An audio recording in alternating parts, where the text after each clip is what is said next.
लोग कहता है कि राजनीति कर ले, क्यों नहीं भाई राजनीति करूंगा। बिल्कुल। राजनीति हम करते तो हमें ये दिन देखना पड़ता, लेकिन क्या टैलेंट है।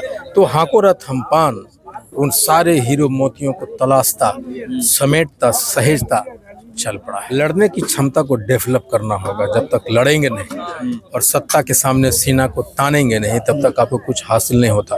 और हाको रथ हम पान यही तो कह रहा है। 2025 के चुनाव में हमें सत्ता में हिस्सेदारी चाहिए, हमें एमपी के चुनाव में हिस्सेदारी चाहिए, ताकि आरक्षण की मांग की लड़ाई सड़क और सदन दोनों में कर सके। आरक्षण एक तरह से छीन लिया गया पान समाज से, उससे खासे नाराज हैं। कई रैलियां हो चुकी है। चौथी रैली आज दरभंगा में थी। 4 रैलियां हुई है सर ना? ये चौथी है। पिछले 56 दिन से आप लोग सड़कों पे हैं। आज 97वां दिन है। आज 97वां दिन है। अनुभव ये है कि जो संदेश लेके हाको रथ हम पान चला है अपने लोगों तक पहुंचाने में, और उनके अंदर छिपे पोटेंशियल को उजागर करने में सफल हुआ है। और ये हमारे जो जिला अध्यक्ष हैं वो घबराए हुए थे कि पता नहीं क्या होगा, लेकिन मैं डे 1 से आश्वस्त था कि हमने वो दिया जला दिया है जहां से रास्ते उनको दिखाई पड़ने लगा है। और हर एक मैदान, खाली मैदानों पे हम पान समाज के लोग टूट पड़ रहे हैं। जो मोतिहारी में हमने रैली देखी, प्रथम रैली, उसके बाद से मुजफ्फरपुर में और रैली में भीड़ बढ़ती गई। आज यहाँ और अधिक भीड़ थी। तो जो कारवां है क्या वो बढ़ता जा रहा है? बिल्कुल, हमने जैसा कहा आपको कि हमारे समाज के लोगों को ये पता चल गया है कि उनको छलने वाला और 78 बरस से वो क्यों पिछड़े रहे, उसके क्या कारण रहा है, वो उनको समझ में आने लग गया है। और वही कुछ चीज़ों को पागल की तरह मैदानों में घूमते चले आ रहे हैं कि मुझे आज एहसास हुआ कि उनको अच्छे बातों से बोलने वाले दुश्मन कौन थे, वो उन्हें समझ में आने लग गया है। और उनको कहाँ से उनको अधिकार मिल सकता है, और वो एक ही रास्ता उनको दिखाता है, हाको रथ हम पान। और उसके सारथी बनने के लिए वो बस दौड़े पड़े चले आते हैं। कितनी रैलियां हैं? 4 तो हो चुकी है। कितना लंबा? देखिए 8 प्लानिंग है? आप आइएगा बेगूसराय में, आपको निमंत्रण देता हूँ। आपका घर भी बेगूसराय है। जी सर। 8 दिसंबर को देखेंगे बेगूसराय एक दूसरा इतिहास लिखेगा। उसके बाद सहरसा में हम जाएंगे 15 दिसंबर को, और 29 दिसंबर को पूर्णिया में। फिर हम जाएंगे भागलपुर प्रमंडल की तरफ बढ़ेंगे। मैंने देखा कई जगह भावुक भी हुए, अपने लोगों से कनेक्ट भी आप बहुत बेहतरीन ढंग से कर रहे थे। काफ़ी भीड़ थी, लंबा भाषण, और अब घूम भी रहे हैं गांव-गांव जाके। क्या दुख तकलीफ लोगों के पास है, उससे क्या कितना रूबरू हो पा रहे हैं? देखिए, मेरे लिए सबसे बड़ा जो चैलेंज है इसमें, वो चैलेंज है कि अपने लोगों तक पहुंच पाने की समस्या। मैं पहुंच नहीं पा रहा हूं। मेरी इतनी डिमांड है लेकिन मैं जा नहीं पा रहा हूं। और मैं जहां जा रहा हूं, मैं देख रहा हूं कि पान समाज में एक से एक छिपे हुए टैलेंट है जिनको अवसर नहीं मिला, और जिनको अवसर दिया जाएगा तो वो स्ट्रीम कर सकते हैं। और वही हाको रथ हम पान उसको एक अवसर देता है, मंच देता है, वो एक अवसर देता है। आप जैसे आप बहुत सारे लोगों को इंटरव्यू करते होंगे, तो उसके जीवन में पहली बार कोई आया होगा कि कोई पत्रकार उससे कुछ पूछ रहा है। और मैं देख रहा हूं कि हमारे हजारों लड़के, बहुत टैलेंटेड हैं, हजारों लड़के कैमरे के सामने आया है और वो बोल रहा है और मैं उसको सुन रहा हूँ।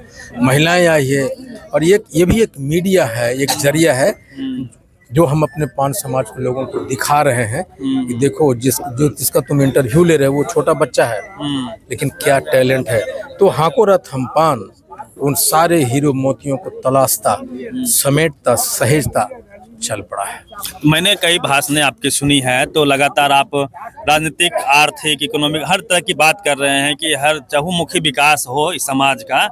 चूंकि बिहार में जातीय जनगणना हुई है, अब हर समाज चाहता है कि उसका अपना नेता हो, और वैसा नेता हो जो समाज को लीड कर सके। अब वो नमूने टाइप के नेता तो नहीं चाहिए। तो क्या लगता है कि बिहार हो या फिर देश में भी MP MLA कोई नहीं है पान समाज, एक साथ MLC हैं भाजपा से, नए बने हैं, तो उसको लेके आप लोग के मन में क्या है? देखिए, कौन ऐसा समाज है जो नहीं चाहता कि उसका प्रतिनिधित्व मिले सत्ता में? कौन ऐसा समाज है? लेकिन जब आप अपने शक्ति को पहचानेंगे नहीं, अपने दिमाग को लड़ाएंगे नहीं, और अंधों की तरह जो कुछ सामने वाला बोलता चला जाएगा और आप मानते चले जाएंगे, तो आपको कभी प्रतिनिधित्व मिलता नहीं। दूसरा, लड़ने की क्षमता को डेवलप करना होगा। जब तक लड़ेंगे नहीं और सत्ता के सामने सीना को तानेंगे नहीं, तब तक आपको कुछ हासिल नहीं होता। और हाँ को रथ हम पान यही तो कह रहा है कि हो सकता है, करो और सोचो।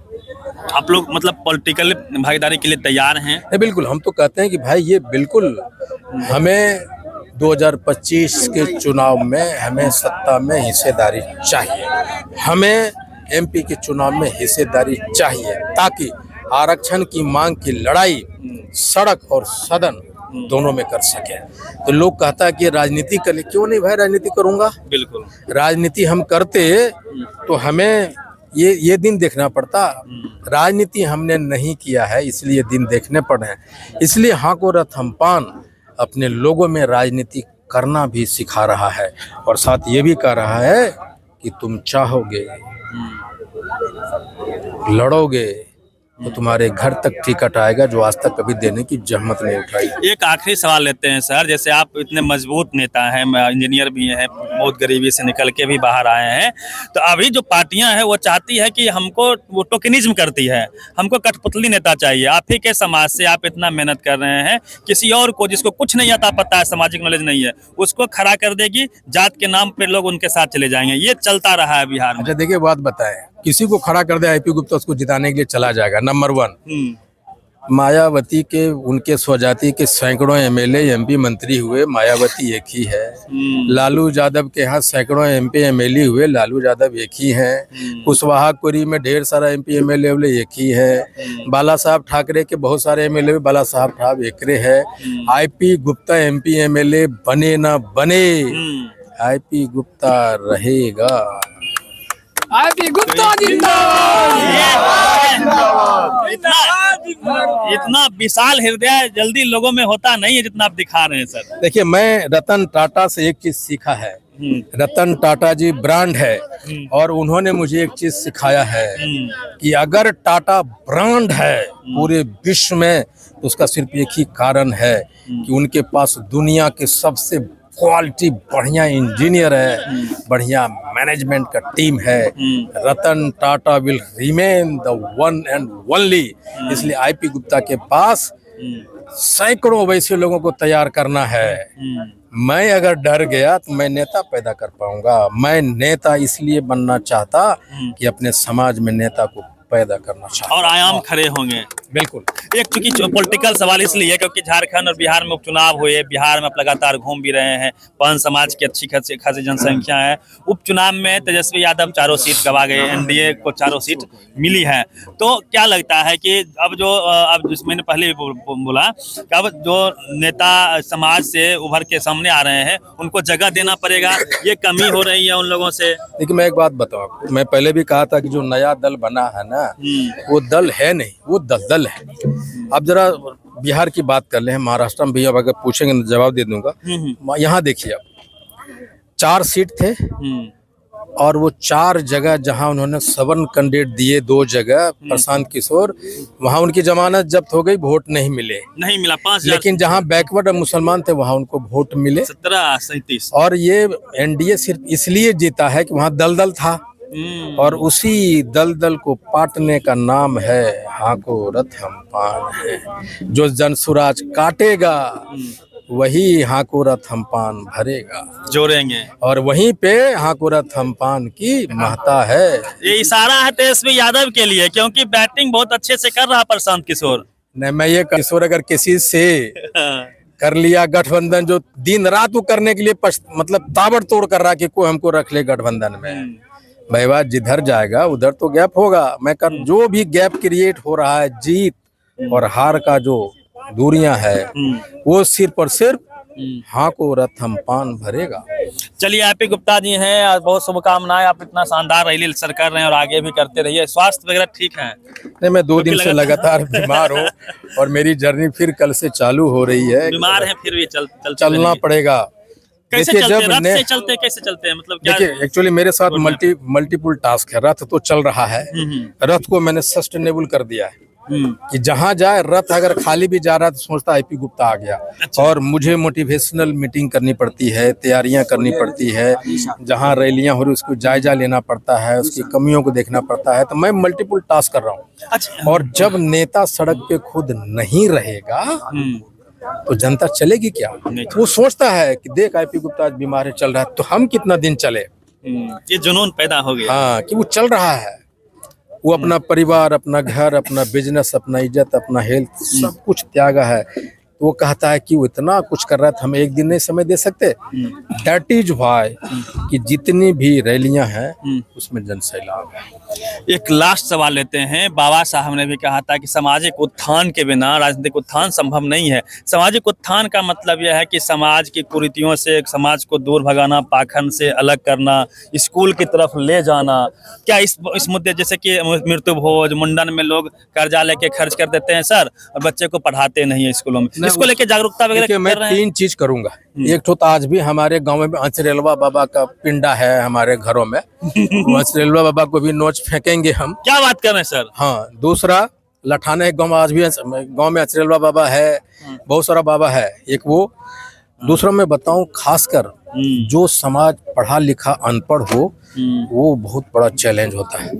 और हमारे डूबा रहता है। हाँ, नहीं, हम पढ़ा हुआ अनपढ़, अच्छा, पढ़ा हुआ। और मैं उन शक्तियों से लड़ रहा हूँ। हमारे समाज में भी पढ़ा लिखा अनपढ़ है, और उसी को मैं कह रहा हूँ सोचो। आज को जो भाषण था वही था कि सोचो, सोचने पे और जब ये खत्म होगी तब देखेंगे कि पान समाज सारे अंधविश्वासों, कुरीतियों को तोड़ते हुए लड़ने के लिए सड़क पे दिखाई पड़ेगा। ये एक बड़ी बात आपने कही है कि पाखंड से समाज को बाहर निकालेंगे, और यही उद्देश्य हर समाज का होना भी चाहिए, क्योंकि सामाजिक कुरीतियां, जात पात की जो व्यवस्था है जातिगत ही आई है, उसको जातीय संगठन यदि चाह ले तो इस तरह की कुरीतियां खत्म हो सकती है, तब जाके असली कल्याण हो सकता है समाज का। हमने लंबी बातचीत की है, पूरी बातचीत पे प्रतिक्रिया दीजिए। Ravi Mehta, public pillar, Darbhanga. Thank you. National Dastak की आपसे गुजारिश है कि अगर इसको बचाना चाहते हैं तो नेशनल दस्तक को सब्सक्राइब करने के लिए रेड कलर के सब्सक्राइब बटन को दबाएं, फिर बेल आइकन की घंटी दबाएं। नेशनल दस्तक को बचाने के लिए बहुत जरूरी है कि हर खबर को शेयर करें, लाइक करें, कमेंट जरूर करें।